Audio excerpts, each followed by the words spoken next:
ಮಳೆಯ ನಡುವೆಯೂ ಕರಾವಳಿಯ ನೆಲ ಮತ್ತೆ ನೆತ್ತರಿನಿಂದ ನೆಂದಿದೆ. ಹಾಡ ಹಗಲೇ ನಡೆದಂತಹ ಮುಸ್ಲಿಂ ಯುವಕನ ಬರ್ಬರ ಹತ್ಯೆ ಕಡಲ ನಗರಿಯ ಜನರನ್ನ ಬೆಚ್ಚಿ ಬೀಳಿಸಿದೆ. ಬಂಟ್ವಾಳದಲ್ಲಿ ಅಬ್ದುಲ್ ರಹೀಂ ಬರ್ಬರ ಹತ್ಯೆಯ ಪ್ರಕರಣ 15 ಜನರ ವಿರುದ್ಧ ಬಂಟ್ವಾಳ ಗ್ರಾಮಾಂತರ ಠಾಣೆಯಲ್ಲಿ ಎಫ್ಐಆರ್ ದಾಖಲಾಗಿದೆ.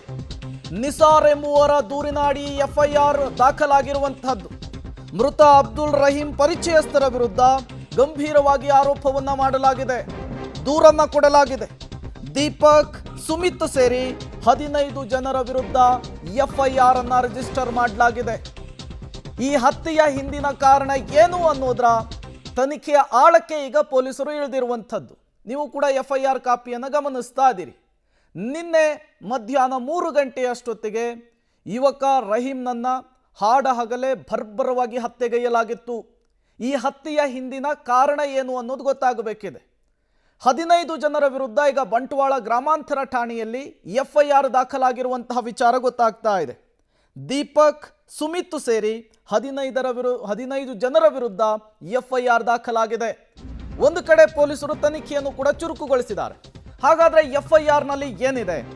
ಅಬ್ದುಲ್ ಕಲಂದರ್ ಶಾಫಿ ವಾಹನದಲ್ಲಿ ಮರಳನ್ನ ಲೋಡ್ ಮಾಡ್ತಾ ಇದ್ರು. ಈ ಸಂದರ್ಭದಲ್ಲಿ ಈರಾಕೋಡಿಯ ರಾಜೀವಿ ಎಂಬುವರ ಮನೆಯ ಬಳಿ ಮರಳಿನ ಲೋಡನ್ನು ಇಳಿಸುವಂತಹ ಕೆಲಸ ಆಗ್ತಾ ಇತ್ತು. ಈ ವೇಳೆ ಪರಿಚಯಸ್ಥರಾದಂತಹ ದೀಪಕ್, ಸುಮಿತ್ ಮತ್ತು 15 ಜನರಿಂದ ಏಕಾಏಕಿಯಾಗಿ ದಾಳಿಯಾಗಿದೆ. ವಾಹನದಲ್ಲಿ ಚಾಲಕನ ಸೀಟ್ನಲ್ಲಿ ಅಬ್ದುಲ್ ರಹೀಂ ಇದ್ದ. ಈತನನ್ನೇ ಹತ್ಯೆ ಮಾಡಿರುವಂಥದ್ದು. ವಾಹನದಲ್ಲಿ ಚಾಲಕನ ಸೀಟ್ನಲ್ಲಿದ್ದಂತಹ ರಹೀಂ ಮೇಲೆ ಹಲ್ಲೆ ಆಗುತ್ತೆ. ಹೊರಗೆ ಎಳೆದು ತಂದು ತಲವಾರ್, ಚೂರಿ, ರಾಡುಗಳಿಂದ ದಾಳಿಯಾಗಿದೆ. ಅಲ್ಲಿದ್ದವರು ಕೂಗಾಡಿದ್ರಿಂದ ಆರೋಪಿಗಳು ಅಲ್ಲಿಂದ ಪರಾರಿಯಾಗಿದ್ದಾರೆ. ಆಸ್ಪತ್ರೆಗೆ ದಾಖಲಿಸಿದ ಮೊಹಮ್ಮದ್ ನಿಸಾರ್ ಎಂಬುವರು ಈಗ ದೂರನ್ನ ಕೊಟ್ಟಿರುವಂಥದ್ದು.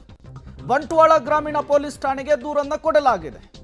ಪರಿಚಯಸ್ಥರೇ ನಡೆಸಿರುವಂತಹ ಅಟ್ಯಾಕ್, ಪರಿಚಯಸ್ಥರೇ ನಡೆಸಿರುವಂತಹ ಹತ್ಯೆ ಅನ್ನೋದು ಗೊತ್ತಾಗಿದೆ.